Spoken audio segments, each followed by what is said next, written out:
데살로니가 교회는 바울이 2차 전도 여행 때 세운 교회입니다. 바울이 PPT에서 보시겠습니다만 잘 보일지 모르겠어요. 빨간 포인트로 지금 오른쪽 하단 지역이 예루살렘이에요. 오른쪽 하단 지역이 예루살렘이고 여기가 이스라엘이고요. 복음이 이제 이쪽으로 올라가서 현재 이 지역은 현재 터키 지역입니다. 그러니까 여러분 소아시아 지역의 그 서신서들에 나오는 또 계시록에 나오는 그 교회들이 다 여기에 있습니다. 그래서 바울이 여기 드로아에서 이제 여길 넘어가면 이걸 에게해라고 그랬는데 요걸 넘어가면은 유럽이에요. 유럽, 그리스. 그래서 드로아에서 마게도니아 사람이 오라, 또 성령께서 가라 하시는 명령을 듣고 여기를 갑니다. 사실은 드로아에서 이쪽으로 가려고 그랬어요. 갈라디아 쪽으로 올라가려고 그랬어요. 여길 넘어간다는 걸 생각 안 했습니다. 근데 성령께서 친히 가라, 또 마게도니아 사람들 환상 중에 오십시오. 그래서 여기를 넘어갑니다. 그래서 첫 번째 성이 빌립보 성이고요. 이제 두 번째는 여기 나와 있지 않지만 암비볼리라는 성이 있고요. 세 번째는 아볼로니아, 여기가 아볼로니아가 있고요. 그 다음에 이제 여기 데살로니가가 있습니다. 오늘 우리가 공부할 데살로니가 있고요. 여러분이 이제 복음이 이렇게 내려갑니다. 바울이 내려가서 아테네, 그 다음에 고린도, 겐그레아 이런 지구로 해서 다시 이렇게 돌아오는데 이제 여기 구두처럼 생긴 곳이 바로 이탈리아 로마죠. 여러분들 시간 있을 때 이런 것들 한 번씩 보시면서 이렇게 이해를 하시면은 성경을 읽을 때 도움이 많이 됩니다. 데살로니가 인구는 당시 인구는 적게는 12만 명 정도로 추정을 하고 많게는 20만 명까지 보는 학자들도 있습니다. 오늘 책 하나를 소개할 건데 김형국 목사님께서 쓰신 도시와 하나님 나라라는 책을 제가 이제 읽다가 당시 사람들의 삶의 질과 상황에 대해서 여러분과 말씀을 나눌 필요가 있어서 그 책의 내용 일부를 빌려서 말씀드리는 것을 밝혀둡니다. 우리는 지금 현대 도시에 엄청나게 발전된 문명의 혜택을 누리는 그런 입장에서 데살로니가서를 읽기 전에 먼저 당시 고대 도시적 환경 속에서 사는 사람들의 삶 속에서 한번 성경을 먼저 읽어야 해요. 항상 다른 성경들도 마찬가지입니다. 먼저 당시의 눈으로 그 성경을 보고 당시 사람들의 귀로 성경을 듣고 그 다음에 오늘 우리의 정황 속에서 성경을 읽고 묵상하고 또 적용하고 실천해야 합니다. 고고학적으로 데살로니가가 실제로 규모가 어떤 규모였는지는 발굴된 적이 없어요.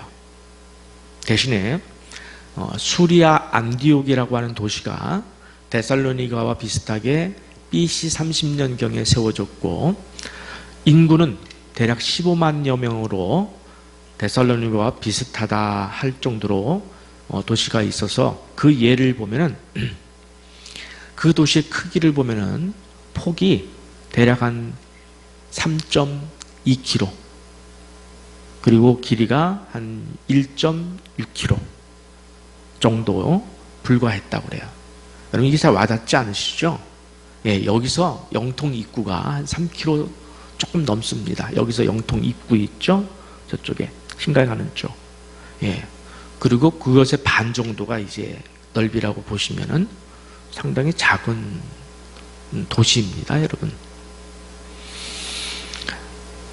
근데 인구 밀도는 지금의 서울과 뉴욕보다도 훨씬 더 높다고 볼 수 있는 것은 지금 우리는 아파트가 2, 30층으로 높이 올라가서 살잖아요. 그죠? 근데 당시는 5층 정도의 인슐라라고 하는 연립주택이 그냥 다닥다닥 붙어 있는 그 정도로 보시면 이해가 쉽습니다. 자, 한번 생각해 보겠습니다. 우리가 한 번도 생각해 보지 않았던 부분이에요. 여러분, 그 당시 난방장치가 있었을까요? 뭐 시원하게 하는 에어컨이나 또 따뜻하게 하는 히터가 있었을까요? 일단 전기가 없었죠. 그죠? 자, 그 다음에 상하수도 시설이 돼 있었을까요? 우리가 쓰는 편리한 도시가스가 있었을까요? 아니죠. 그죠? 집에서 화로에다가 뭔가를 데워서 썼겠죠? 그러면 그 화로에서 나오는 연기들은 어떻게 처리했을까? 연립주택에서 제일 문제되는 게 화장실을 어떻게 했을까? 화장실이 창문에는 유리창이 있었을까? 추측하건대 괜찮은 집은 그 창문은 뚫어놓죠. 집을 지을 때 창문에다가 가죽을 덮어서 비가 치는 것을 막을 수 있고, 좀 못 사는 집은 천으로 그냥 비를 막는 정도였다고 합니다. 자, 상수도 물은 어떻게 그들이 얻었을까? 지금도 가서 보면 그 흔적이 있습니다만은, 물은 높은 산에서 이제 수로를 만들어요. 대략 큰 수로는 1m 정도 되고 작은 수로는 50cm 되는 그 수로를 이제 경사를 아주 얕게 해서 마을까지 그 물이 올 수 있도록, 그러면 천천히 흘러요. 그럼 오는 동안 다 데워져서 미지근하겠죠. 그리고 위에 뚜껑이 열려 있으니까 이제 오물들도 많이, 먼지들도 많이 들어갈 수 있고요. 그죠? 뚜껑이 닫은 부분도 있지만, 예. 그래서 오염된 물이 대부분이었을 거예요.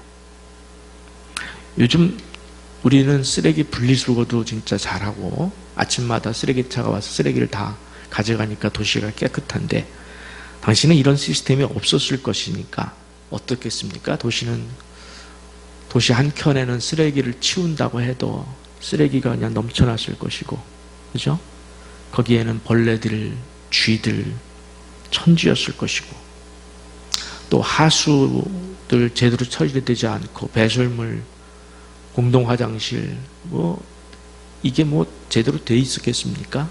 화장실은 공동 화장실을 썼을 텐데, 심지어 낙태된 태아와 인간의 시체도 제대로 처리되지 않은 채 방치되어서 각종 전염병에 항상 들끓고 도시는 또 악취로 가득했다고 하는 기록까지 남아있을 정도예요. 여러분, 5층 구조의 연립주택이라고 하면은 저층과 고층에는 누가 살았을까? 가만히 생각해 보면은 물을 길어다 먹는 걸 기준으로 할 때 물을 5층까지 날라다 먹어야 되잖아요. 그죠? 그 다음에 화장실에 오물을 가지고 내려가야 되잖아요. 그죠? 그러면은 아무래도 저층에는 그래도 좀 비쌌을 것 같아. 1층에는 좀 비쌌고 점점 올라갈수록 가난한 사람들이 살았을 것 같다, 이렇게 생각해요.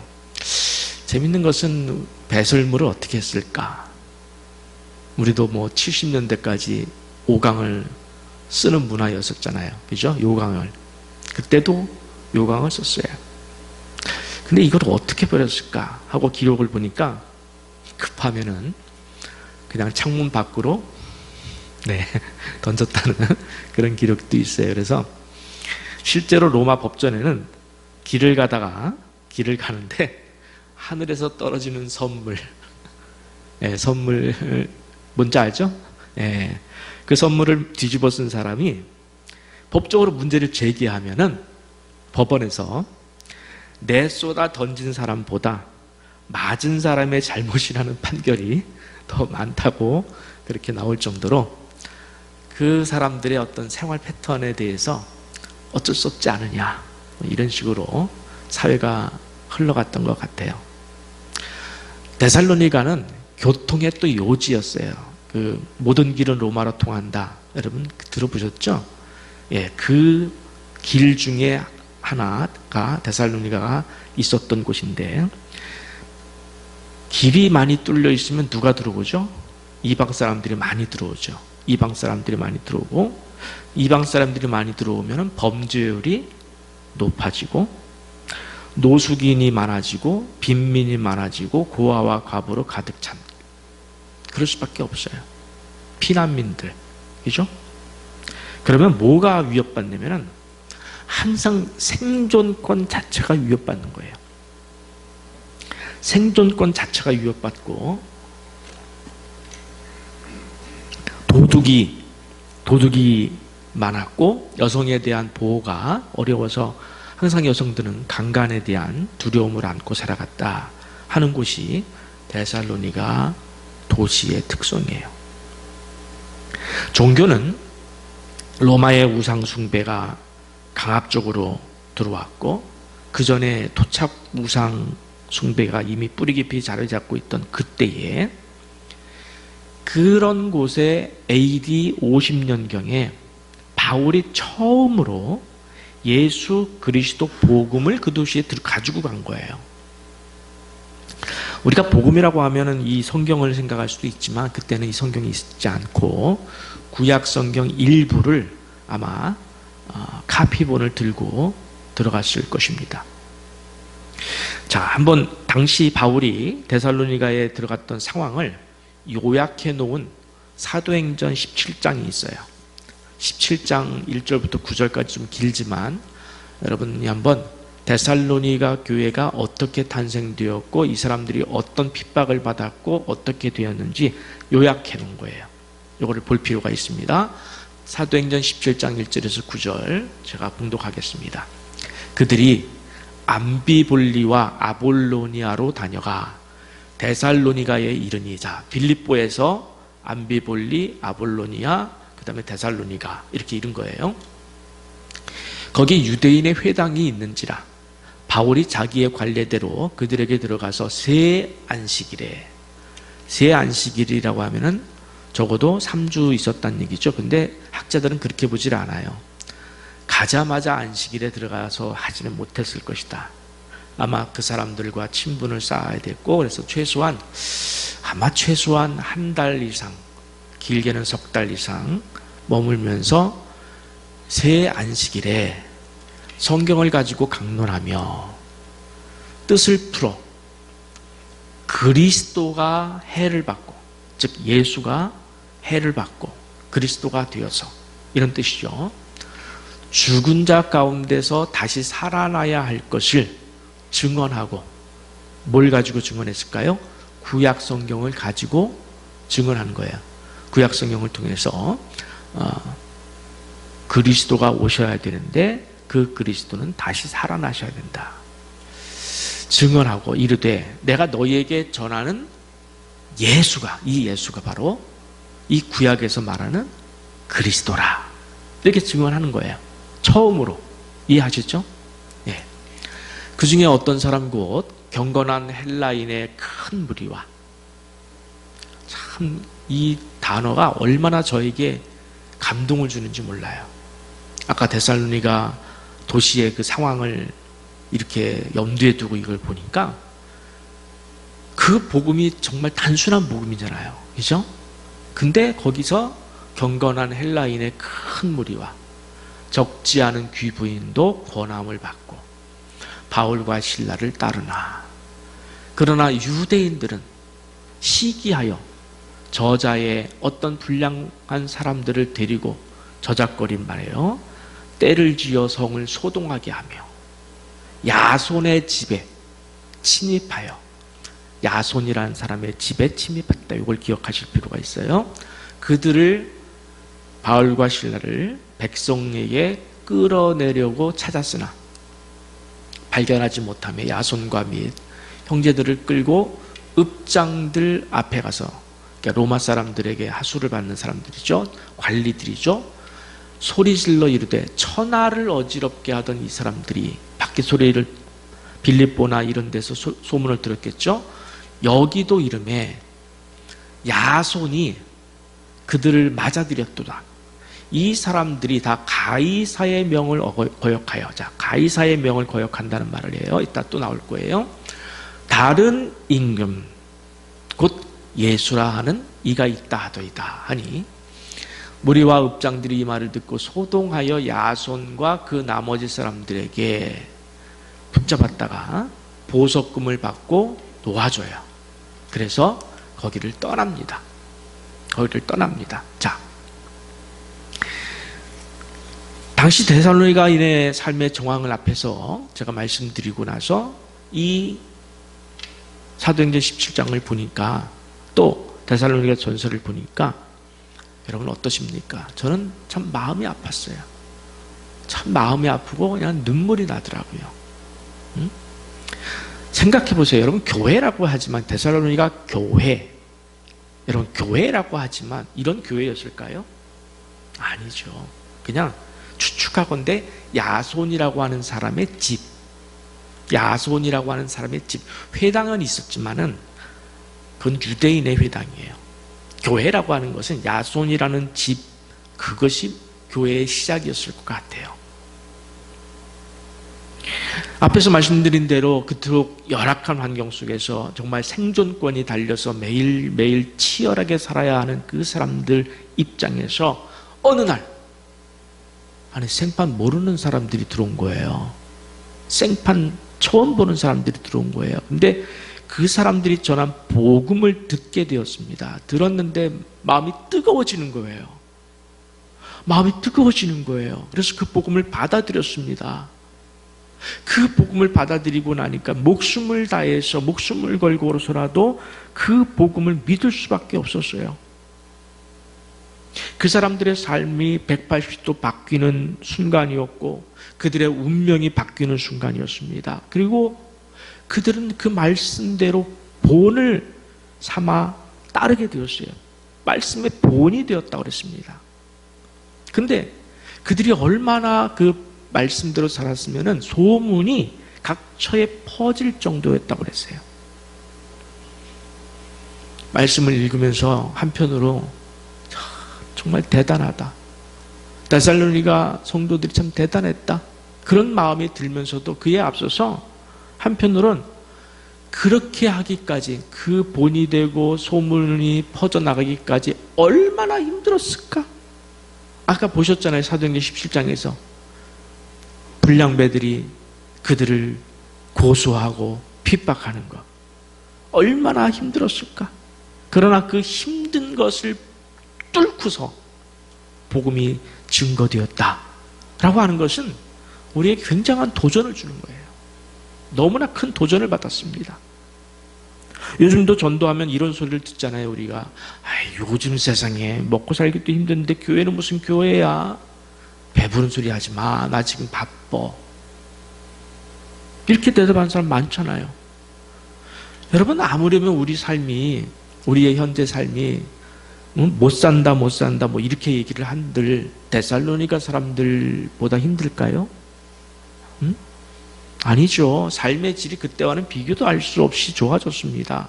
사회적 시스템도 좋아졌고요. 이번에 재난지원금 또 다 받으셨잖아요. 사회적 시스템이 좋아졌다는 얘기예요. 의료비도 싸지고 또 아프면 병원에 가면 되고. 응? 그때와 비교하면 지금은 천국이죠. 그러면 그때는 좀 표현하기 죄송하지만은 지옥 같은 그런 환경 아니었겠습니까? 근데 반대로 한번 그때를 생각해 보자는 거예요. 당시 사람들이 그런 환경 속에서 정말 우리가 생각할 때 지옥 같은 환경 속에서 예수를 믿는다는 것이 얼마나 힘들고 어려웠는지를 전 상상이 되질 않아요. 야손이라는 사람 이름 하나 전해져 내려오지만 야, 내가 이렇게 할 수 있었을까? 그러나 예수를 만났고 그 마음에 뜨거워짐이 느껴지고 그래서 성령께서 내 안에 역사하시면 그 길을 가는 거예요. 야손은 축복을 받은 사람인데 나도 그랬으면 좋겠다. 그런 마음이 저절로 들었습니다. 그러면서 이 묵상을 하면서 제게 떠오른 말씀이 하나 있어요. 그 앞절에서 지난번에 설교했기 때문에 그 본문을 뺐습니다마는 1장 3절과 4절이 얼마나 대단하고 아름답고 귀하고 보석처럼 느껴지는지 모를 정도예요. 여러분 1장 3절 4절 한번 봅시다. 너희의, 데살로니가 사람들이에요. 너희의 믿음의 역사와 사랑의 수고와 우리 주 예수 그리스도에 대한 소망의 인내를 우리 하나님 아버지 앞에서 끊임없이 기억하미니 하나님의 사랑하심을 받은 형제들아 너희를 택하심을 아노라. 이 말씀이 얼마나 보석처럼 느껴지는지 몰라요. 제가 항상 제 삶의 기준으로 삼으며 품고 있는 말씀들 몇 가지 가운데 하나가 바로 이 말씀이에요. 내가 오늘도 매일 믿음의 결단으로 살아낸 이야기, 삶의 이야기, 사랑으로 수고한 삶의 이야기, 소망을 품고 견뎌낸 이야기들로 가득한 삶을 살아내자라고 여러분 수요일날, 금요일날, 주일날 매일 제가 얘기하는 것이 바로 이거 아니겠습니까? 성도들끼리 모이면은 어떤 얘기를 하셔야 됩니까? 믿음의 역사, 사랑의 수고, 소망의 인내로 살아낸 이야기만 나누기도 시간이 모자라요. 우리가 요즘 대화를 못해서 그렇지만은 성도라면은 세상 이야기에 빠질 틈이 없어야 돼요. 정신이 없어야 돼요. 세상 이야기가 귀에 들어오지 않아야 돼요. 약간 우리가 여성분들 농담으로 이런 말 하시잖아요. 전화로 한두 시간씩. 전 참 신기해요. 전화를 어떻게 한두 시간을 해? 누가 했다고는 얘기는 안 하겠습니다. 전화로 한두 시간씩 은혜를 만땅 나눠요. 은혜를 만땅 나눠. 하나님의 역사, 성령의 은혜를 만땅 나눠요. 진짜로. 근데 끊으면서 뭐라고 그래? 자세한 얘기는 내일 교회에서 만나서 얘기해요. 그럴 정도가 되어야 된다는 얘기예요. 넘쳐나요. 할 얘기가 넘쳐나요. 여러분 세상 얘기가 아니에요. 세상 얘기가 아니에요. 정치 얘기도 아니고 경제 얘기도 아니고 사회 얘기도 아니고 그냥 예수 이야기, 성령 얘기, 믿음에 대한 이야기, 그 믿음과 사랑과 소망에 관한 이야기가 내 안에 막 매일 쌓이는 거예요. 매일 쌓이는 거예요. 기도하면서 은혜 받은 이야기, 말씀 보면서 은혜 받은 이야기, 사랑의 수고로 물질을 흘려보낸 이야기, 물질이 그렇게 흘려갔더니 또 채워지는 이야기, 하나님의 역사의 이야기, 하나님의 손길의 이야기. 여러분 할 얘기가 너무 많지 않습니까? 그래야 되지 않습니까? 그런데 솔직히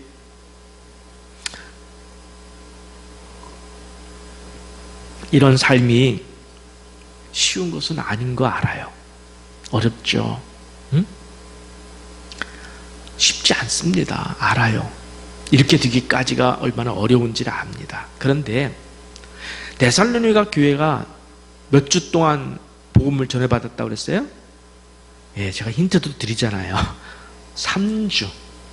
3주밖에 듣지 못한 복음을 가지고도 데살로니가 성도들은 믿음의 역사와 사랑의 수고와 소망의 인내에 대한 이야기가 넘쳐났다는 것에 대해서 저는 너무 놀라운 거예요. 너무 놀라운 거예요. 그리고 다른 사람들에 대해서 본이 되는 삶을 살았다는 겁니다. 그리고 그 소문이 각처에 퍼졌다는 겁니다.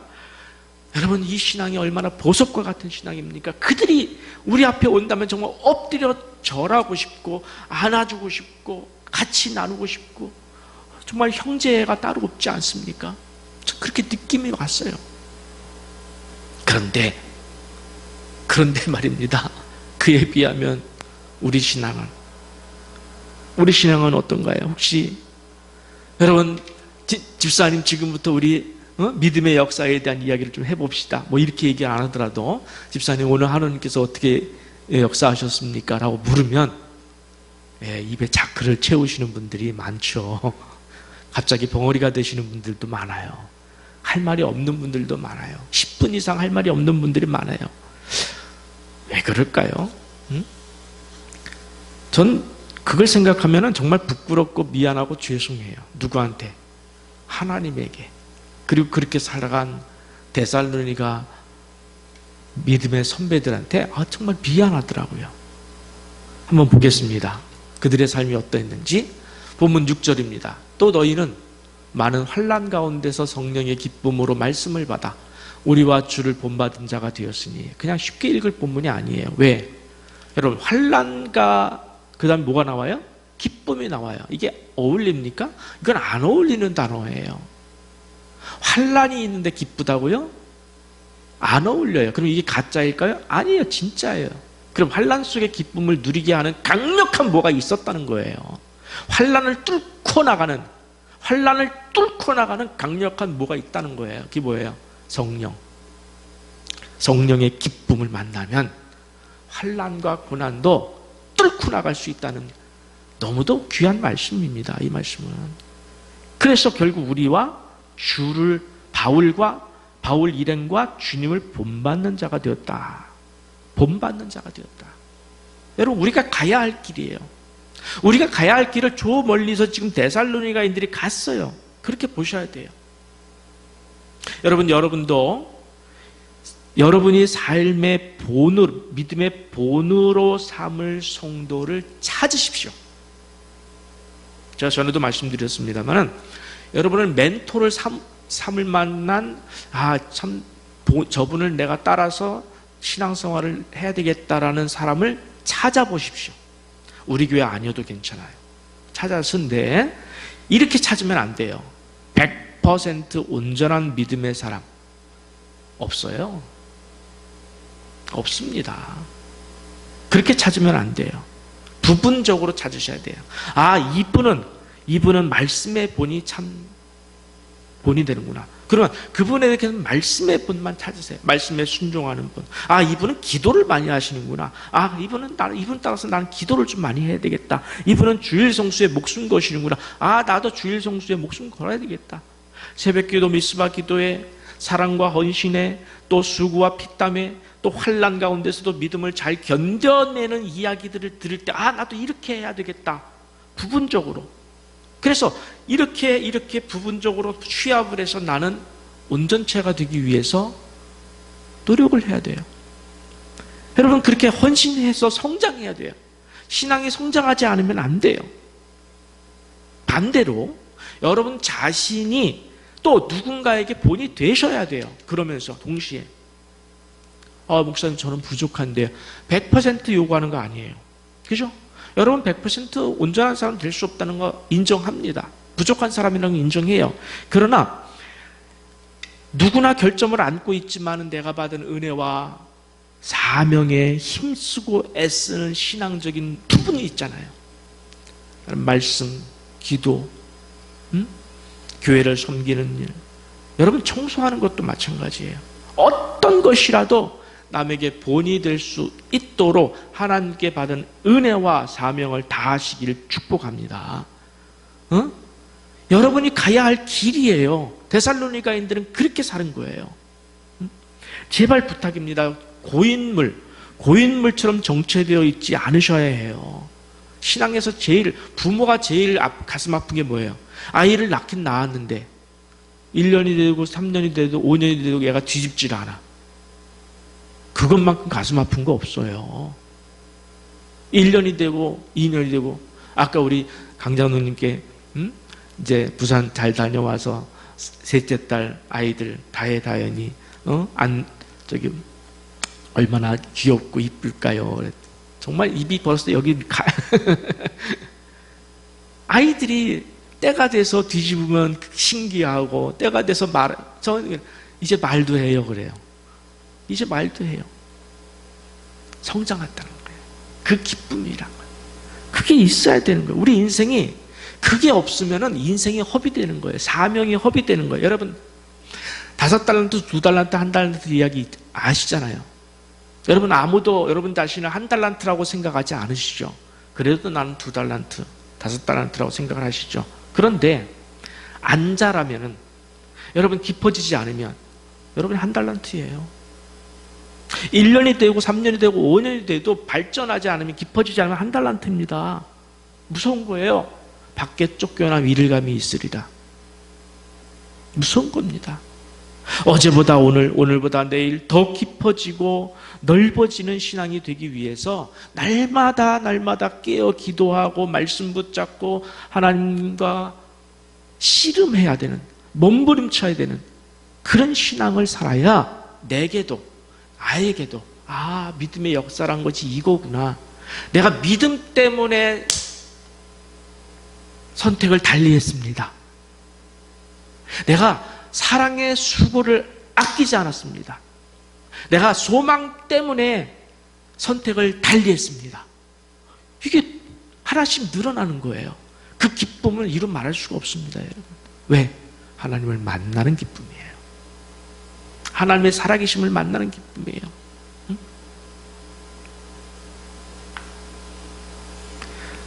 여러분, 우리는 누군가에게 본이 되어야 될 운명이고, 누군가를 본으로 삼고 예수 그리스도를 닮아가야 할 운명의 사람들임을 잊지 않으시길 바랍니다. 두 번째로 9절이에요. 그들이 우리에 대하여 스스로 말하기를 우리가 어떻게 너희 가운데에 들어갔는지와 너희가 어떻게 우상을 버리고 하나님께로 돌아와서 살아계시고 참되신 하나님을 섬기는지와 그랬어요. 여러분, 그들은 복음을 듣고 끝나지 않았어요. 듣고 믿었어요. 믿고 목숨을 걸겠다고 결단하고 실천을 했습니다. 그래서 어떤 실천을 했다고요? 우상을 버리고 그랬어요. 우상을 버리고. 당시는 로마의 우상과 토착 우상이 너무도 많았던 때에 그들은 복음을 듣자마자 하나님밖에는 신이 없다는 것을 깨닫고 그 우상들이 허무한 것을 깨닫고 실천했어요. 갖다 버렸어요. 가장 힘들었던 것은 바로 예수를 주라고 부르는 일이었습니다. 왜? 당시로서는요, 이 주, 헬라어로 큐리오스라고 하는 것은 누구한테만 하는 거냐면 황제, 로마 황제한테만 쓰는 용어예요. 근데 이걸 누구한테 쓰라고요? 예수. 이걸 바꿔야 되는 거예요. 황제가 아닌 예수 그리스도에게 부여한다는 것은 이건 엄청난 삶의 변화예요. 인생의 가치관의 변화예요. 그죠? 결단했다는 거예요. 살아있는 사람은 큐리오스, 저 사람 로마 황제지만 죽어. 진정한 주가 아니야. 진짜 주는 부활하신 예수 그리스도, 그가 주이셔 라고 결단해서 그 고백을 남들 앞에 하는 거예요. 다른 사람 앞에 예수가 큐리오스야 라고 고백하는 거예요. 그 사람들이 질시하고 정치적으로 막 탄압한다 할지라도 나는 그걸 고백하는 거예요. 그 고백이 소문이 퍼지는 겁니다. 여러분 생각해 보세요. 정치적으로 사회적으로 얼마나 큰 파장이 일어났을까요? 대단했을 거예요. 아까 사도행전 17장에서 그 분위기를 말씀했지 않습니까? 무서운 비난과 조롱과 핍박이 따라왔을 겁니다. 그럼에도 불구하고 그것을 포기할 수 없으면 그것이 바로 복음이었고 그것이 바로 창조주 하나님을 믿는 것이었기 때문에 예수 그리스도만이 주 큐리오스 되심을 믿을 수밖에 없기 때문에 여러분 우리가 믿고 있잖아요. 지금 내가 믿고 있잖아요. 믿을 수밖에 없잖아요. 똑같은 거예요. 우리도 사회에 나가서 나는 예수를 믿는 사람입니다. 요즘 사람들이 참 이상해요. 나는 예수 믿는 사람입니다. 이걸 얘기를 안 해요. 왜? 기독교가 욕을 먹으니까. 알아요. 기독교가 욕을 먹으니까 내가 예수 믿는 사람입니다. 이걸 안 해요. 하세요. 욕을 먹어도 하세요. 그리고 진짜 예수 쟁이답게 사세요. 전 어디 가든지 목사입니다. 그래요.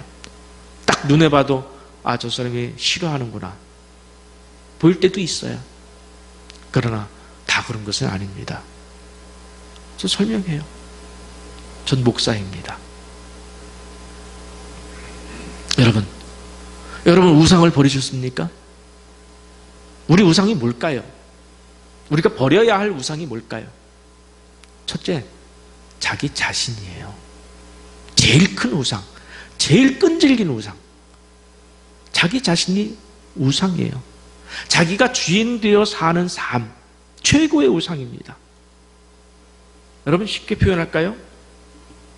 우리가 말씀 앞에서 말씀을 듣고 갑자기 이유가 많아져요. 말씀대로 살지 않을 이유가 많아져요. 머릿속에. 변명할 거리가 많아져요. 미루고 싶은 마음이 생겨요. 말씀 앞에 내 생각이 많아져요. 이게 다 내가 주인 되었다. 내가 우상 노릇하는 거예요. 말씀 앞에서는 그냥 아멘. 그냥 아멘. 아, 그랬구나. 내가 지금까지 잘못 살았구나. 순종해야 되겠다. 바꿔야 되겠다. 결단하는 거. 그러면 그 사람은 우상 숭배가 없어요. 근데 결단하지 않고 생각이 많아요. 말씀 앞에 목사님도 한번 제 입장이 되어보세요. 이런 식으로. 여러분, 말씀 앞에 생각이 많으면 안 돼요. 말씀 앞에서는 단순해야 돼요. 그래서 우리 그리스도인은 심플 라이프로 가야 돼요. 말씀에 무조건 순종하는 그런 삶. 말씀을 두고 계산하면 안 됩니다. 왜? 우상숭배예요. 그리고 우리가 주의해야 될 것은 뭐냐? 골로새서 3장 5절에서 말한 탐심은 우상숭배라는 원리를 깨달아야 돼요. 탐심은 우상숭배다라고 바울이 얘기했는데 그 원리를 깨달아야 돼요. 원리를. 여러분 지금 자족하십니까? 여러분 사는 거 자족하십니까?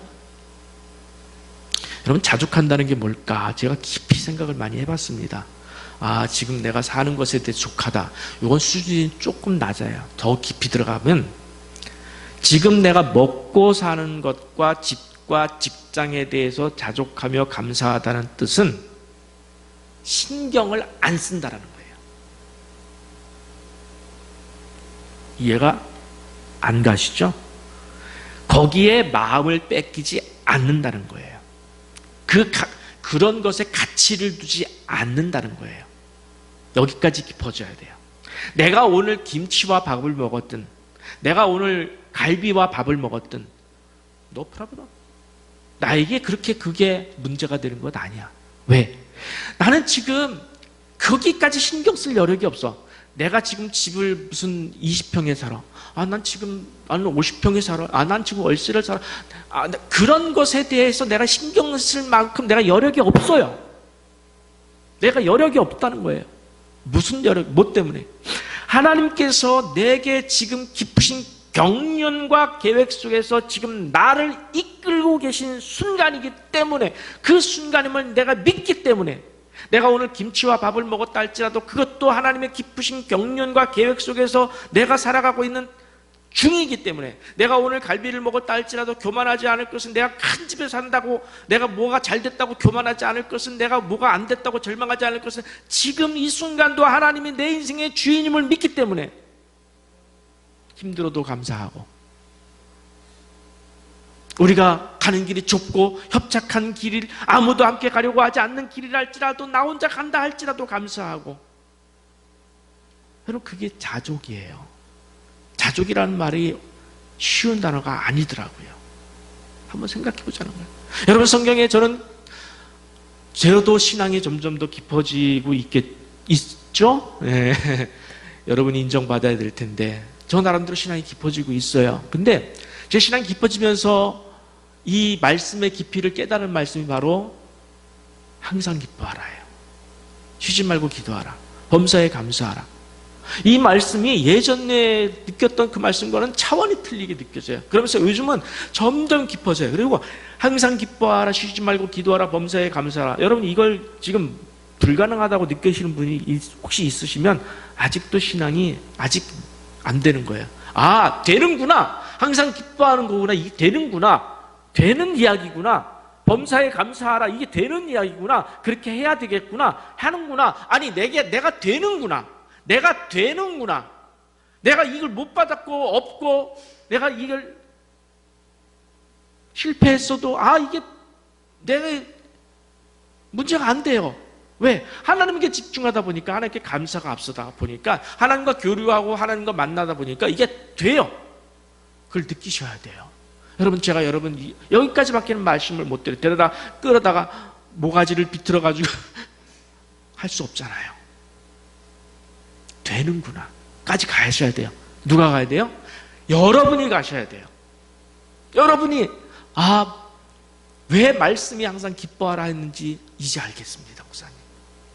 그리고 조금씩 되고 있습니다. 이런 얘기가 들렸으면 좋겠어요. 쉬지 말고 기도하라. 왜 기도를 쉬는 것이 죄인지 이게 느껴져야 돼요. 기도를 쉬는 게 죄라고 했어요. 사무엘은 이걸 느껴져야 돼요. 범사에 감사하라. 목사님, 제가 이제 깨달았습니다. 이제 이걸 맛을 보고 있습니다. 이런 얘기들이 막 들려왔으면 좋겠어요. 시간이 많이 가는데 여러분, 자, 세상에 우리가 버려야 될 거, 첫 번째가 뭐라고 그랬어요? 자기 우상, 내가 우상 되는 거, 그죠? 이거 뚫고 나가야 돼요. 그리고 일반적으로 얘기해서 여러분, 술, 담배, 마약, 도박, 오락, 요즘 또 이게 또 남자들, 여자들은 좀 덜 하는데 남자들이 많이 한다고 그러는데 여러분들 모르겠네. 그 휴대폰 가지고 하는 인터넷 게임. 혹시 여러분 기도 시간보다 말씀보다 게임하는 시간이 있으면 반성하십시오. 음란한 것, 이런 거, 거짓과 시기와 질투와 험담하는 거, 여러분, 내 하나님이 기뻐하지 않는 건 끊어버리십시오. 내 하나님이 기뻐하지 않는다고 판단되는 건 떠나보십시오. 과감하게 절단내십시오. 반드시 우리는, 여러분, 언제가 될지 모르지만 우리는 하나님 앞에 서야 되는 사람이에요. 아무도 피할 수 없어요. 하나님 앞에 서야 되는 사람이에요. 몇 년, 얼마 남았어요, 여러분? 몇 년 남았다고 장담할 수 있어요? 아무도 얘기할 수 없어요. 내일일 수도 있어요. 그럼 준비해야죠. 준비하라고 그랬잖아요. 기름을 준비한 5 처녀처럼 준비해야 됩니다, 여러분. 하셔야 됩니다. 저는 여러분 목자로서 여러분을 다 데리고 천국에 가야 될 사명이 있어요. 그래서 내가 이렇게 간절하게 얘기하는 거예요. 여러분, 쓸데없는 거 다 버리시고 오직 말씀과 기도, 하나님에게만 집중해서 살아도 모자란 시간이에요. 그런 이야기들만 나눠도 모자란 시간이에요. 세상 돌아가는 거 여러분 없이도 잘 돌아갑니다. 여러분 없이도 잘 돌아가요. 하나님이 주신 거 다 주십니다. 너희는 먼저 그의 나라와 그의 의를 구하라. 우리가 하나님 나라와 그의 의를 구하면 이 모든 것을 하나님이 주시리라. 하나님이 주십니다. 주셔요. 내가 안 받으려고 해도 보내주십니다. 여러분, 직장 이런 거 다 걱정하지 마세요. 만유의 주께서, 만물의 창조주 하나님께서 왜 우리 삶, 내 삶 하나 디자인하지 못하실까요? 아무런 걱정하지 마세요. 중요한 건 맡기지 않으니까 하나님이 일하지 않으시는 거예요. 맡기지 않으니까 맡기십시오. 하나님께 올려드리십시오. 그리고 그 하나님을 만나십시오. 그러면 자족이 무엇인지, 기쁨이 뭔지 깨닫게 됩니다. 진정으로 데살로니가 성도들처럼 우리 복음에 목숨 걸고, 그래서 누군가의 본을 따라서 살고 내가 본이 되고, 그래서 내 인생의 남은 생에 하나님께서 우리에게 기대하시고 계신 그 사명을 감당하는 여러분 되시기를 간절히 축원합니다. 같이 일어나서 너는 결단하라 찬양 드리고 축도하겠습니다.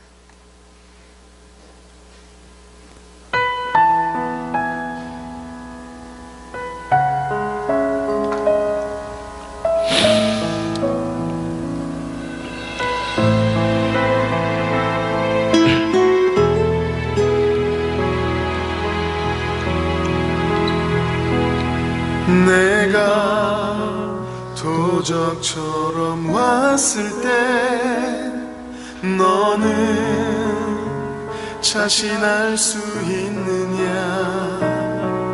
내가 한밤중에 왔을 때 너는 나와 갈 수 있느냐? 말씀에 등불이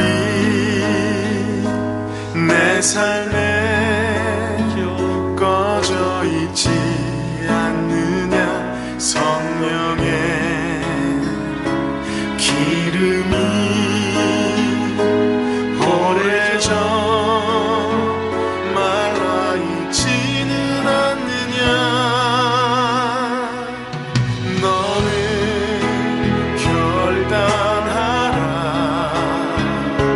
주저거나 머뭇거릴 시간은 없다.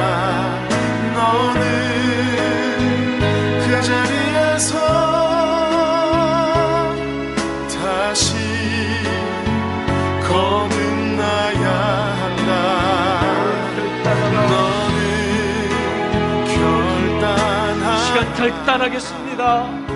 세상 소리를 닫고 말씀의 불을 켜야 한다. 불을 가진 자만이 그날에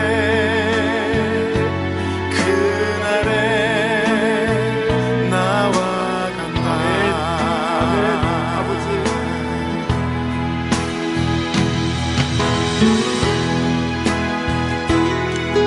우리 어린 하줄도 찬양을 할 때는 손을 들고 찬양을 합니다.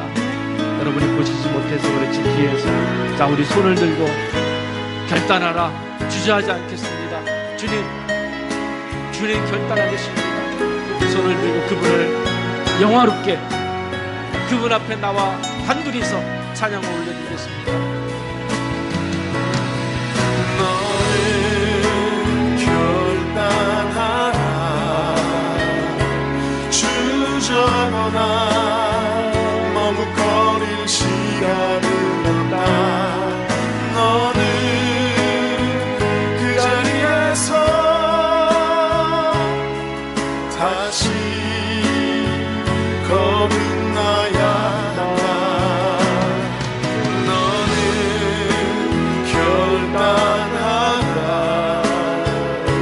세상 소리를 닫고 말씀의 불을 켜야 한다. 불을 가진 자만이 그날에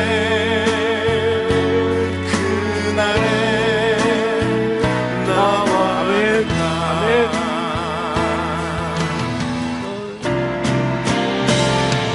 너는 결단하라. 주저하거나 머뭇거릴 시간은 없다. 너는 그 자리에서 다시 거듭나야 한다. 너는 결단하라. 세상 소리를 닫고 말씀의 불을 켜야 한다. 불을 가진 자만이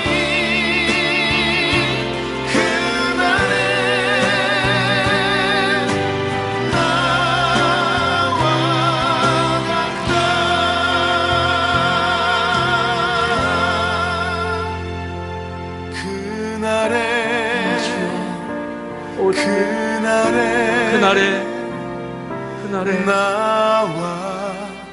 그날에 주와 함께 반드시 우리 모두 가길 원합니다. 그래야 됩니다. 반드시 우리 모두 가야 될 줄 믿습니다. 주님 감사합니다. 주의 날 복된 날을 맞이하여 이렇게 주 앞에 나와 예배할 수 있는 저희들로 삼아주신 것 감사합니다. 사정이 여의치 못해 영상으로라도 드릴 수 있게 해주신 것 감사합니다. 아버지, 데살로니가 교회 성도들을 바라보면서 우리의 신앙이 얼마나 부끄러운지 알 수가 없습니다. 주님, 이렇게 살기 좋은, 환경이 좋은 여건 속에서도 우리는 정말 불평하고 불만스러워하면서 주의 복음에 따라가지 못하고 순종하지 못하고 주여 본이 되기는커녕 늘 불평과 불만 속에서 살아갔던 것은 아닙니까? 게으름 속에서 살았던 것은 아닙니까? 우리의 믿음의 소문이 퍼지기는커녕 주여 한국교회가 기독교라고 욕을 먹는데 우리는 일조한 것은 아닙니까? 주여 우리를 용서하여 주시옵소서. 주여 나 자신을 용서하여 주시옵소서. 주여 주님 앞에 다시금 섭니다. 주님 앞에 다시금 나옵니다. 결단합니다. 주여 우리 안에 있는 모든 우상을 버리는 결단을 하게 하여 주시옵소서. 내가 주인 되었던 것을 버리는 결단을 하게 하여 주시옵소서. 내게 나쁜 습관들이 있었던 모든 것들을 버리는 결단을 하게 하여 주시옵소서. 내가 말씀을 읽고 기도하고 주를 묵상하는 시간도 부족한데 세상 속에 빠져서 아버지 하나님 살아갔던 모든 것들 주님 결단하게 하여 주시옵소서. 끊어버리게 하여 주시옵소서. 말씀에 집중하게 하여 주시옵소서. 주의 뜻에 집중하게 하여 주시옵소서. 너희는 먼저 그의 나라와 그의 의를 구하라. 여기에 집중할 때에 하나님께서 모든 것을 더해 주시는 것에 대하여서 오늘 지금 내가 사는 모든 형편에 대하여서 자족하게 하시고, 주님, 그것이 크네 작네 그런 것 따질 여력이 없이 그저 항상 기뻐하고 쉬지 말고 기도하고 범사에 감사하는 이 신앙의 어떤 깊이의 신앙인지를 깨달아 알 수 있는 축복을, 주여, 남은 생애가 얼마나 될지 우리는 알 수 없습니다. 그 축복을 누리며 사는 저희 모두가 되게 하여 주시옵소서. 이제는 우리 구주 예수 그리스도의 기쁘신 은혜와 우리 아버지 되신 하나님의 무한하신 사랑하심과 성령 하나님의 크고 놀라우신 은총이, 주여, 우리의 믿음의 소문도 멀리 멀리 퍼져나갈 정도로, 우리에게 믿음의 향기가 멀리 멀리 나갈 정도로 믿음의 역사, 사랑의 수고, 소망의 인내의 이야기들이 넘쳐날 수 있도록 다짐하고 결단하는 주의 백성들 머리 위에와 그리고 그 가정과 생업과 몸된 교회 위에 영원토록 함께 있을지어다. 아멘. 아버지 감사합니다.